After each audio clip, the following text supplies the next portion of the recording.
Hi అండి. Welcome back to కథల పొదరిల్లు. ఈరోజు కథ love you my wife episode number 8. కథను రచించిన వారు చిన్ను గారు, వాయిస్ ఓవర్ మీ శ్వేత. ఇక లేట్ చేయకుండా స్టోరీలోకి వెళ్ళిపోదాం. వీడియోకి ప్లీజ్ చిన్న లైక్ చేసి హైప్ ఇవ్వండి. బావా అంటూ తన రూమ్లోకి వచ్చాడు వైష్. బావా లేట్ అవుతుంది కదా, నేను స్టార్ట్ అవుతాను. Vaishal, thanks for everything. నీకు చెప్పగానే నువ్వు రెస్పాండ్ అయ్యావు. ఓర్ని, నేను వైష్ అండ్ వైశాల్ ఇద్దరూ సపరేట్ అనుకున్నాను, బట్ కాదన్నమాట. ఇదేంటో నాకు తెలియడం లేదు. ఏం జరుగుతుందో చూద్దాం. హా, ఇట్స్ ఓకే బావా, నాదేముంది చెప్పు. వాడికి చెప్తే వాడే మొత్తం ఇన్ఫర్మేషన్ గ్యాదర్ చేసి ఇచ్చాడు. మనం ఫ్రెండ్స్ కదా, ఒకరికొకరు హెల్ప్ చేసుకోకపోతే ఎలా? నువ్వే చెప్పు. బట్ ఏదైనా నువ్వు ఇంకొకసారి ఆలోచిస్తే మంచిది. ఆంటీ నీ పెళ్లి కోసం బాధపడుతుంది, తర్వాత నీ ఇష్టం అంటూ వైశాల్ అక్కడి నుంచి వచ్చేశాడు. వైశాల్ వెళ్ళగానే రామ తన షర్ట్ రిమూవ్ చేసేస్తూ పక్కనే టేబుల్ మీద ఉన్న చెవి జుమ్కాని తీసి చూస్తూ, నీ సంగతే మర్చిపోయాను. రేపు ఈ జుమ్కా ఎవరితో ఏంటో తెలుసుకోవాలి. అంతలో రామ అని పిలిచేసరికి రామ జుమ్కాని బెడ్ మీద పెట్టేసి బయటకు వెళ్ళిపోయాడు. నామిని, నువ్వేం ఆలోచిస్తున్నావు? చాలా సీరియస్గా ఉన్నావు అంటూ తనని చూస్తూ అడుగుతాడు కల్పిత్. నామిని, నువ్వేం ఆలోచిస్తున్నావో నన్ను చెప్పమంటావా? ఈరోజు వైదేహి గురించి తెలిసినందుకే పెళ్ళి ఆపేసింది. అలాంటిది నువ్వు చేసేది తెలిస్తే ఏంటనే కదా. బావా, నా గురించి తెలిస్తే నేనేం చేయాలో నేను చూసుకుంటాను. ఫస్ట్ నువ్వు చేసేది తెలిస్తే నీకేమవుతుందనేది ఆలోచించు. నా గురించి మామ్ తెలిస్తే నీ గురించి కూడా తెలిసిపోవడం పెద్ద కష్టమేం కాదు అంటూ వార్న్ చేస్తూ నామిని లోపలికొచ్చింది. నామిని, నన్నే బెదిరిస్తున్నావా? నీకు నాకు పెళ్ళైన తర్వాత నీ సంగతి చూస్తాను, ఇప్పుడు కాదంటూ తన పిడికిలి బిగించాడు కల్పిత్. రామా అంటూ తన రూమ్లోకి వచ్చింది అనసూయ. రామ వచ్చేసరికి రూమ్లో రామ లేకపోయేసరికి అనసూయ తిరిగి వెళ్తూ తన చూపు బెడ్ మీద ఉన్న జుమ్కా మీద పడింది. అనసూయ జుమ్కాని తీసి చూస్తూ, ఇదేంటి, రామ గదిలో జుమ్కా ఉందేంటి? ఈ జుమ్కా రామ గదిలోకి, పైగా తన బెడ్ మీదకి ఎలా వచ్చింది? అసలు ఈ జుమ్కా ఎవరిది? రామ గదిలోకి మాత్రమే కాదు, తన బెడ్ మీదకి ఎలా వచ్చింది? రామాకి తెలియకుండా నా దగ్గర ఏమైనా దాస్తున్నాడా అనేసి అనుకుంటూ ఆ జుమ్కాని అక్కడ పెట్టేసి అనసూయ అక్కడి నుంచి వచ్చేసింది. అను, నువ్వేంటి రూమ్లోకి వచ్చినప్పటి నుంచి చూస్తున్నాను ఇలా డల్గా ఉన్నావు? మార్నింగ్ జరిగింది ఇంకా మర్చిపోలేకపోతున్నావా? నువ్వు ఇది కావాలని చేసింది కాదు కదా. అను, వైదేహి మంచిది అనుకున్నావు, కాదు అని తెలిసింది, పెళ్ళిని ఆపేశావు. ఇప్పుడు అంతా మంచి జరిగింది కదా, ఇంకెందుకు ఆలోచన అంటూ ఆనంద్ తన పక్కన కూర్చుంటూ అడుగుతాడు. నేను ఆలోచిస్తుంది ఆగిపోయిన రామ పెళ్లి కోసం కాదు. రామ ఎప్పుడు తన మనసులో మాటని నాకు చెప్పేవాడు, కానీ ఇప్పుడు మొదటిసారి తన మనసులో మాట నా దగ్గర దాచేశాడు. అను, ఏం మాట్లాడుతున్నావు? అసలు ఏం జరిగింది అనేసి ఆనంద్ అనగానే, రామ గదిలో ఆడపిల్ల జుమ్కా చూశాను, అది కూడా తన బెడ్ మీద చూశాను. ఓ ఆడపిల్ల చెవి జుమ్కా తన బెడ్ వరకు వచ్చిందంటే తన మనసులో ఆ అమ్మాయి స్థానం ఏంటా అనేది ఆలోచిస్తున్నాను.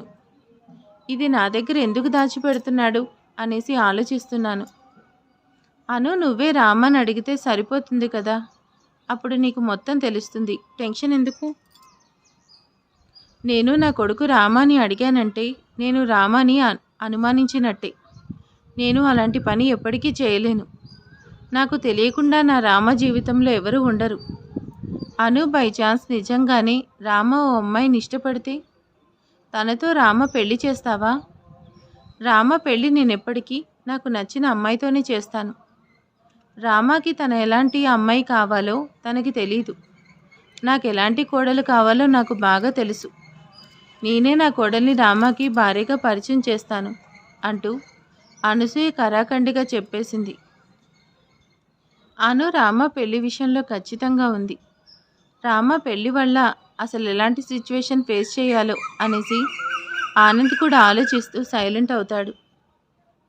జానకి నైట్ చాలా టైం అయ్యేసరికి హడావిడిగా మిథిలా నగర్కి వచ్చింది. జానకి అపార్ట్మెంట్లోకి ఎంటర్ అవుతుంటే అక్కడే పార్కులో ఒంటరిగా కూర్చున్న విలాస్ని చూడగానే జానకికి చాలా బాధగా అనిపించింది. శృతిని అంతగా ప్రేమించాడు, అందుకే శృతి లేకపోయేసరికి బాధపడుతున్నాడు అనేసి విలాస్ దగ్గరికి వెళ్ళింది. విలాస్, మీ వైఫ్ శృతి మీకు దూరమైనందుకు బాధపడుతున్నావా? జానకి, నేను బాధపడితే నేను వైఫ్ శృతి బతుకుతుంది అంటే లైఫ్ లాంగ్ బాధపడుతూ ఏడుస్తాను. బట్ నా భార్య బ్రతికి రాదు కదా. తనను నేను చిన్నపిల్లలా చూసుకున్నాను, కానీ ఇలా అవుతుందని అనుకోలేదు. నాకంటూ ఉన్నది నా శృతినే కదా. తనే లేకపోయేసరికి నేను ఒంటరివాడిని అయిపోయాను అనే ఫీలింగ్ వస్తుంది. నన్ను ఓదార్చేవాళ్ళు ఎవరూ లేరు. నాకు చచ్చిపోవాలనిపిస్తుంది. కానీ ఈ టైంలో నువ్వు వచ్చి నాతో మాట్లాడుతుంటే నాకు బాగా దగ్గరైన వాళ్ళు నాతో మాట్లాడుతున్నట్టు ఫీలింగ్. నువ్వెప్పుడు నాతో ఇలా ఉంటావు కదా జానకి అంటూ తన చేతులు పట్టుకొని బాధపడుతున్నాడు. జానకి విలాస్ తన చేతులు పట్టుకునేసరికి కాస్త ఇబ్బందిగా అనిపించింది. సహజంగా ఆడపిల్ల కాబట్టి ఓ మగాడు చూపును సైతం భరించలేని వైనం తన స్పర్శను భరించలేక కష్టంగా చేతులు వెనక్కి తీసుకుంటూ, మీ బాధ అర్థమవుతుంది, కానీ మీరన్నట్టు బాధపడితే రాదు కదా. అందుకే మర్చిపోవడానికి ట్రై చేయండి. నాకు లేట్ అయింది, వస్తానండి అంటూ జానకి అక్కడి నుంచి లోపలికి వెళ్ళిపోయింది. నేను నీకోసం వెయిట్ చేస్తుంటే నువ్వు లేట్ అవుతుంది అంటావేంటే పిచ్చి కుక్కలా నువ్వొచ్చే క్షణం కోసం చూస్తున్నాను అనేసి తన హ్యాండ్స్ని చూసుకుంటూ, ఇంత అందం నా సొంతం కావాలి, దానికోసం నేనేమైనా చేస్తాను. నీ అందం మీద మోజు ఒక్క రోజులో తగ్గేది కాదే. లైఫ్ లాంగ్ నువ్వే కావాలి, ప్రతిరోజు నాకే కావాలి అనేసి తన హ్యాండ్స్ని స్మెల్ చేస్తూ తన హార్ట్పై రబ్ చేసుకుంటూ, నీకోసం నేనేమైనా చేస్తాను, నీకోసం నా భార్యని చంపేశాను అంటే నువ్వంటే నాకెంత ప్రేమ నువ్వే అర్థం చేసుకుంటావు జానకి. నిన్నిలా డీల్ చేయకూడదు, నీకోసం వేరే ప్లాన్ రెడీ చేస్తానంటూ విలాస్ కూడా జానకి వెనకే లోపలికి వచ్చాడు. ఓర్ నాయనో, చాలామంది గెస్ట్ చేశారు కదా విశాలే వాళ్ళ వైఫ్ని చంపేశాడు జానకి కోసమని. సో అదే నిజం. ఈరోజు జరిగింది చూస్తుంటే వైశాల్కి 2 ఫ్రెండ్స్ ఉన్నారు. దట్ మీన్స్ ఒకరు రామ అండ్ మరొకరు హర్ష కావచ్చు. మేబీ ఇద్దరు కూడా జానకిని కలుస్తారు కాబట్టి జానకి పెళ్ళి ఎవరితో చూడాలి, అలానే వైశాల్ ఎవరికి హెల్ప్ చేశాడో చూడాలి. ఇప్పుడు మీరేమంటారు? డాడ్, రామ్కి పెళ్లి చేస్తానంటూ ఇంత చేసావు, కొంచెంలో మిస్ అయ్యావు. లేదంటే ఈ ప్లాన్ వెనకే ఉన్నది నువ్వేనన్న నిజం అత్తయ్యకి తెలిసేది, మనని ఇక్కడ క్షణం కూడా ఉంచేది కాదు. ఈరోజు తెలియకపోయినా రేపైనా తెలుస్తుంది కదా డాడ్. హాహా మై సన్, అందుకే వైదేహి వాళ్లను ఇక్కడి నుంచి దూరంగా పంపించేశాను. ఇంక ఈ నిజం బయటపడే ఛాన్స్ లేదు. కానీ రామ పెళ్లిలో ఏదో జరుగుతుంది. రామాకి పెళ్లి చేయాలనుకున్న ప్రతిసారి ఇలానే అవుతుంది కల్పిత్. జ్ఞాపిక ఫస్ట్ నుంచి రామాని పెళ్లి చేసుకోవాలనుకుంది, కానీ ఆఫ్ ది డే సడన్ జ్ఞాపిక పెళ్లి నుంచి వెళ్ళిపోవడం, తర్వాత చాలా సంబంధాలు పెళ్లి వరకు వచ్చినా మళ్ళీ వాళ్లే వద్దంటూ డ్రాప్ అవ్వడం. ఇప్పుడు వైదేహి విషయంలో కూడా అదే జరిగింది. వైదేహిని ఢిల్లీ నుంచి తీసుకొచ్చాను, తను అలాంటిది అనే విషయం మనకే తెలీదు. అలాంటిది వైశాల్ గడికి ఎలా తెలిసింది? చివరికి తన లవర్ని కూడా తీసుకొచ్చాడు అంటే ఇదంతా వాడి పని మాత్రమే అంటే నమ్మలేకపోతున్నాను. ఈ కథ వెనక ఇంకేదో ఉందనిపిస్తుంది కల్పిత్. డాడ్, కథ, కల్పితం, డైరెక్షన్, పర్యవేక్షణ అన్నీ కూడా మనమే చేస్తున్నాం. నువ్వే ఎక్కువ ఆలోచిస్తున్నావు. ఆ వైదేహి పాప ఆన్లైన్లో తన స్టేటస్ పోస్ట్ చేసింది, దానిలో వాడు కూడా ఉన్నాడు. అలా వైశాల్ గడికి తెలుసుంటుంది, అంతేకాని ఇంకేం లేదు. నువ్వెక్కువ ఇమాజిన్ చేసుకోకు డాడ్. ఫస్ట్ ఇదంతా వదిలేసి నెక్స్ట్ ఏం చేయాలో ప్లాన్ చేయండి అంటూ కల్పిత్ అనేసరికి జేపీ అంకుల్ ఆలోచనలో పడ్డాడు. బావా, ఈరోజు నీకు మంచి పార్టీ ఇవ్వాలి. నేను చాలా హ్యాపీగా ఉన్నాను. మొత్తానికి నువ్వు పెళ్ళి క్యాన్సిల్ చేసావు. ఈడియట్, నువ్వు చేసేది కాకుండా నాతో కూడా చేయిస్తున్నావు కదరా. మొత్తానికి ఆ పెళ్ళి క్యాన్సిల్ చేయించావు. ఇప్పుడు హ్యాపీగా ఉన్నావా? హాహా, పెళ్ళి ఏంది, అది ఓ పెళ్ళా? ఈ పెళ్ళి ఎందుకు చేసుకుంటుంది? ఆస్తి కోసమే కదా. ఆ ఆస్తి కోసమే కదా ఇదంతా చేసింది. ఈ ప్రేమలు పెళ్ళిళ్ళు అన్నీ ఒట్టి ట్రాష్. అసలు ప్రేమ అనేది లేదు. ప్రేమ అంటే మనీ. ఎంత మనీ ఉంటే అంత ప్రేమ ఉంటుంది. నందన్ ఫ్యామిలీకి సొసైటీలో ఓ రేంజ్ ఉంది. అది తనకి కావాలి. అందుకే పెళ్లి కోసం ప్రేమను వదిలేసింది. నేను ఫస్ట్ నుంచి అదే చెప్తున్నాను, కానీ ఎవరూ నా మాట నమ్మట్లేదు. ఈ ప్రేమ ఎప్పుడూ నిజం కాదు, శాశ్వతం అసలే కాదు. బెటర్ ఆప్షన్ దొరికితే ఈ ప్రేమ కూడా మారిపోతుంది. ఇదే నిజం. అందుకే ఈ హర్షిత్ రామ్ ప్రేమకి పెళ్లికి దూరంగా ఉంటాడు. హర్ష, నేను నిన్ను 2 వీక్స్ నుంచి చూస్తున్నాను. నిన్ను చూడగానే నేను లవ్లో పడిపోయాను. Love at first sight. Love you Harsha అంటూ తనకి రోజెస్ ఇస్తూ ప్రపోజ్ చేసింది. Rashmika, I love you two, but I'm not in love with you. I mean. Harsha మళ్ళీ స్టార్ట్ చేశాడు అనేసి వైశాల్ తల కొట్టుకుంటూ, ఈ అమ్మాయిలు కూడా ఇలానే చేసి వాణ్ణి చెడగొడుతున్నారు. తనకి నిజమైన ప్రేమను పరిచయం చేసే అమ్మాయి ఎక్కడుంది? ఎప్పుడు తన ఎదురుకి వస్తుంది అనేసి తలకొంటుకుంటూ వైశాల్ అక్కడి నుంచి వచ్చేశాడు. హర్ష, నువ్వేం చెప్తున్నావు? నాకు అర్థం కావట్లేదు. నన్ను లవ్ చేస్తున్నాను అన్నావు కదా? యా బేబీ, నేను నిన్ను లవ్ చేస్తున్నాను. బట్ లైఫ్ లాంగ్ ఆ లవ్ని షేర్ చేయలేను. బట్ నీకెంత లవ్ కావాలన్నా నేను చూపిస్తాను. నీకు కావాల్సింది అదే కదా అంటూ తన నడుము మీద చేసి దగ్గరికి లాక్కుంటూ నడుము మీద చిన్నగా గిల్లేశాడు. నా ఇంటెన్షన్ అర్థమైంది కదా? ఇప్పుడు చెప్పు, నీకేం కావాలి? లైఫ్ లాంగ్ లవ్ కావాలా, లేదంటే ఈ లవ్ కావాలా అంటూ హర్ష అనేసరికి, హర్ష, నాకు నీతో ఉండడం కావాలంటూ హర్షని హక్ చేసుకుంది. నీ ప్రేమకి మాత్రమే కాదు బేబీ, ఆ అమ్మాయి ప్రేమకి కేర్ ఆఫ్ అడ్రస్ ఇదే కదా. ఇది నా ఫామ్ హౌస్ అడ్రస్. నైట్ వస్తే నీకు కావలసినంత లవ్ షేర్ చేస్తాను అంటూ రష్మికకి చెప్పి అడ్రస్ ఇచ్చి తన కోసమే వెయిట్ చేస్తున్న వైశాల్ కారెక్కేసి అక్కడి నుంచి వెళ్ళిపోయాడు హర్షిత్ రామ్. కవిత, కవిత, 2 కాఫీస్ తీసుకురా అంటూ శేఖర్ మాటకి, ఇప్పుడు కాఫీ ఏంటి? మీకు బయటకు వచ్చింది కవిత. కవిత, కాఫీ నా కోసం కాదు, మన విశాల్ కోసం. నేనే తనను కాఫీకి ఇన్వైట్ చేశాను. జాగింగ్లో కలిసి మాట్లాడుకుంటూ తనని ఇంటికి తీసుకొచ్చాను అంటూ శేఖర్ అనేసరికి, విలాస్ని అక్కడ చూసేసరికి తను ఎంత కంట్రోల్గా ఉండాలనుకున్నా తన వల్ల కావట్లేదు. భయం, టెన్షన్ వచ్చేస్తుంటే కిచెన్లోకి వెళ్ళి కాఫీ తీసుకొని వచ్చి ఇవ్వగానే విశాల్ కాఫీ సిప్ చేస్తూ జానకి కోసం ఇల్లు మొత్తం చూస్తున్నాడు. అంటే కవిత విశాల్ శృతిని చంపడం చూసుంటుంది. అందుకే తను ఫ్లాట్ నుంచి బయటకు వెళ్ళిపోయిందని కామెంట్ కూడా ఇచ్చింది. సేమ్ తనే చూసుంటుంది, అందుకే భయపడుతుంది. కాఫీ ఎదురుగానే ఉంది, కాఫీ తాగండి. ఆంటీ, కాఫీ బాగుంది. అలానే మీ ఇల్లు కూడా బాగుంది. మేబీ జాను టేస్ట్ అనుకుంటా కదా అంకుల్? జాను కాదు, తన పేరు జానకి. తనను అలా మేము మాత్రమే పిలుస్తాం. బయట వాళ్ళు జానకి అంటారు. సారీ ఆంటీ, మీరు పిలవడం చూసి నాకు అలవాటైపోయింది. జానకి ఇంట్లో లేదా? కనిపించట్లేదు. జానకి అకాడమీకి వెళ్ళింది. నువ్వు కాఫీ తాగి వెళ్తే నాకు పనులున్నాయి అంటూ కవిత అనేసరికి విలాస్ కాస్త ఫ్రస్ట్రేట్ అవుతూ కాఫీ ఇచ్చేసి బయటకు వెళ్ళిపోయాడు. విలాస్ వెళ్ళగానే కవిత ఊపిరి పీల్చుకుంటూ సోఫాలో కూర్చుంది. జానకి ఐఏఎస్ అయ్యే వరకు వెయిట్ చేయాలని, ఇన్ని రోజులు జానకికి పెళ్లి చేయాలని ఉన్నా పెళ్లి కొడుకును వెతకలేదు. ఇంక నేను లేట్ చేయకూడదు.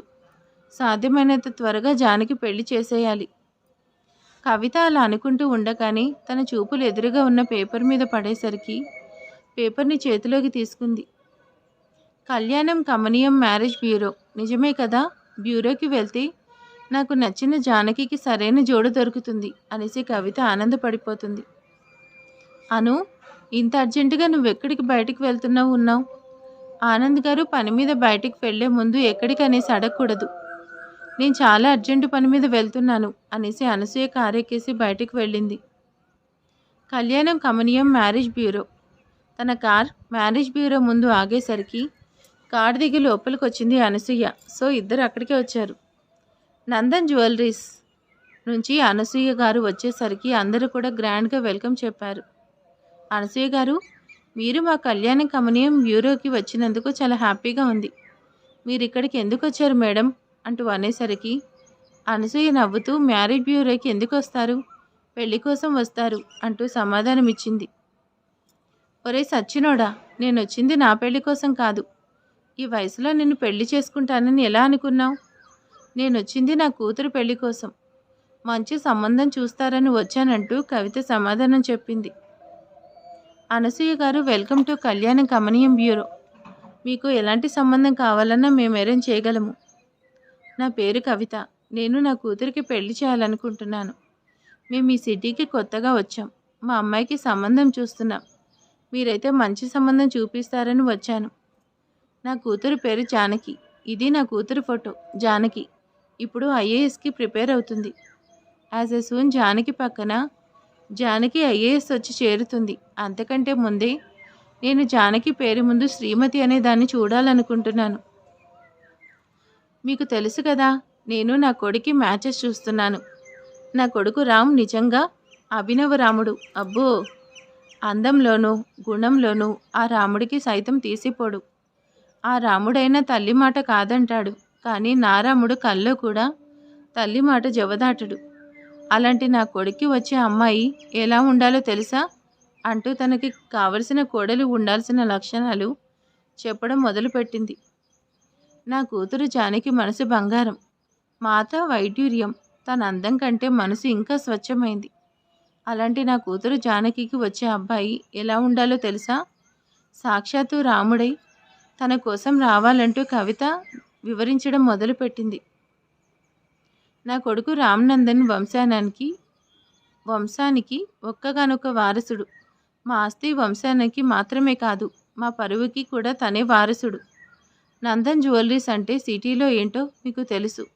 అలాంటిది నా కొడుకు ఓన్ ఐడెంటిటీ కావాలని జాబ్ చేస్తున్నాడు. అలాంటి నా కొడుక్కి తన రేంజ్కి తగ్గట్టు బాగా చదువుకున్న అమ్మాయి కావాలి. కానీ నేను చదువుకున్నాననే గర్వం ఆ అమ్మాయిలో అస్సలు ఉండకూడదు. తను చదివిన చదువు తనకి అలంకారం కావాలి, కానీ అహంకారం కాకూడదు. జానకి నా కూతురు అని చెప్పడం కాదు, తను కాబోయే ఐఏఎస్ కావచ్చు. ఓ డిస్టిక్ మొత్తం తన చేతుల్లోనే ఉండొచ్చు. కానీ ఏ రోజు తన హోదాని చూపించలేదు. తనని కోరుకునేవాడికి తను మాత్రమే కావాలి. తన స్థాయిని యూజ్ చేసుకోవాలని తనను పెళ్లి చేసుకోకూడదు. టైంకి తగ్గట్టు డెసిషన్ మేకింగ్ చేయాలి. సిచ్యువేషన్కి తగ్గట్టు తనే అన్నీ హ్యాండిల్ చేయాలి. నందన్ ఇంటి కోడలుగా ఆ ఇంటిని చక్కదిద్దే తెలివి ఉండాలి. కానీ ఏ చిన్న పని చేయాలన్నా తన భర్తకి చెప్పి తనకి నచ్చిందే చేయాలి. భర్త మాటని తన అడుగునా కూడా దాటకూడదు. అంటే ఎప్పుడు తన వెనకే ఉండాలి. తనను దాటాలనే ఆలోచన కల్లో కూడా రాకూడదు. నా కూతురు కలెక్టర్ అయితే ఓ డిస్టిక్నే రూల్ చేస్తుంది. అలాంటిది ఓ ఇంటిని నడిపించడం తనకి పెద్ద విషయం కాదు. కానీ తన నిర్ణయాలకు గౌరవించి తనకి తోడుగా తన పక్కన నడవాలి. భర్త అంటే పక్కలో చోటివ్వడం కాదు, తన గుండెల్లో పెట్టుకొని చూసుకోవాలి. నా ఇంటి కోడలు నా కొడుక్కి ఎప్పుడు 2 అడుగులు వెనకే ఉండాలి. తన నీడలోనే ఉండాలి. ఒక్క అడుగు కూడా తనకు దాటి ముందుకు వేయకూడదు. భర్తను వెనుకుండి ముందుకు నడిపించాలి, అంటే తొయ్యాలేమో. నా కూతురు అడుగుపెట్టే ఇల్లు ఆడపిల్ల అని తను వెనకే ఉంచకూడదు. తన కలలను నెరవేర్చుకునేలా తన పక్కనే ఉండాలి. అందంలోనూ గుణంలోనూ మాటలోనూ మంచితనంలోనూ అన్నిటిలోనూ నా రాముడికి తగ్గ జానకి తన భార్యగా రావాలి. అందంలోనూ గుణంలోనూ మాటలోనూ మంచితనంలోనూ నా జానకి కలగనలేని రాముడు తన భర్తగా రావాలి. అసలు విషయం చెప్పనే లేదు కదా. లాస్ట్ బట్ మెయిన్ థింగ్, ఈ అమ్మాయి కలలో కూడా మరో మొగాడి నీడ తన మీద పడి ఉండకూడదు. ఏ మగాడి ప్రేమ పరిచయం కూడా తన గతంలో ఉండకూడదు. అలాంటి అమ్మాయి నా కొడుకు జీవితంలోకి కలలో కూడా రాకూడదు. జానకి జీవితం ఒక కలలా ముగిసింది. తన కలగనలేని జీవితం మళ్ళీ తన కళ్ళ ముందుకు తీసుకొచ్చి చీకటి నిండిన తన జీవితంలో రంగుల హరివిల్లును పరిచయం చేయాలి. అలాంటి వాడు తన భర్త కావాలి. సీతలో అణుకువ, సత్యభామలో సొగసు, ఆ చందమామలోనైనా మచ్చ ఉండొచ్చు, కానీ నా కోడలిలో వెతికిన మచ్చ కనపడకూడదు. అలాంటి అమ్మాయిని నా రామా కోసం చూడాలి. అర్థమైంది కదా. నీ ఫీజులో నువ్వు అడిగేదానికి డబ్బులు ఇస్తాను, కానీ మ్యాచ్ త్వరగా చూడాలంటూ అనసూయ చెప్పి బయటకు వచ్చింది. నా కూతురికి సంబంధం చూడకుండా వేరే సంబంధం చూసావంటే నీ బ్యూరోని వదిలిపెట్టను. ముందు నా జానకికి రాముణ్ణి చూడంటూ కవిత కూడా బయటకు వచ్చేసింది. ఓయమ్మో, వీళ్ళు లేడీస్ కాదు, డైనోసర్స్. వీళ్ళ హస్బెండ్స్ వీళ్ళని ఎలా బేర్ చేస్తున్నారు? షూ, ఈ కళ్యాణం కమనీయం మ్యారేజ్ బ్యూరోకి ఇంత టిపికల్ సిచ్యువేషన్ ఎప్పుడూ రాలేదు. జానకి రాములకు కళ్యాణం చెయ్యాలా? వీళ్ళిద్దరికీ ముడిపడుతుందా? వారి నుదిటి రాత ఏం చేయబోతుంది అనేసి నిట్టూరుస్తూ జానకి రాముల ఫొటోస్ని పక్కపక్కనే పెడుతూ తల పట్టుకున్నాడు మేనేజర్. కవిత గారు బాగున్నారా అంటూ తనని పలకరిస్తుంది. కవితను చూసిన అనసూయ, మీరు ఆ రోజు నందన్ జ్యువెలరీస్లో కలిశాను కదా, మీరు నన్ను గుర్తుపెట్టుకున్నారా? చాలా హ్యాపీగా ఉంది. అసలు మీరు నాతో మాట్లాడడం బాగుందండి. కవిత గారు, నా పేరు అనసూయ, నన్ను అలానే పిలవండి. అవును, మీరేంటి ఇక్కడ? ఇక్కడ ఏం చేస్తున్నారు? మ్యారేజ్ బ్యూరోకి తల్లిదండ్రులు ఎందుకు వస్తారు?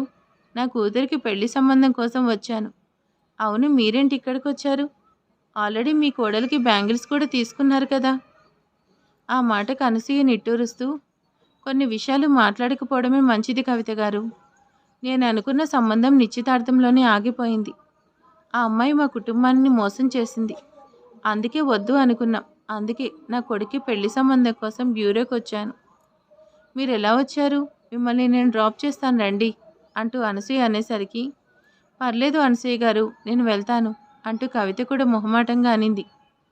కవిత గారు, మీరు నేను ఒకటే. మనం మన పిల్లల కోసమే కదా వచ్చింది. మీ బాధ నా బాధ ఒకటే కదా. మాట్లాడుకుంటేనే కదా బాధ తగ్గేది. మీరు నన్ను పరాయిదాన్ని అనుకోకండి. మిమ్మల్ని చూస్తుంటే చాలా ఆత్మీయురాలు అనిపిస్తుంది.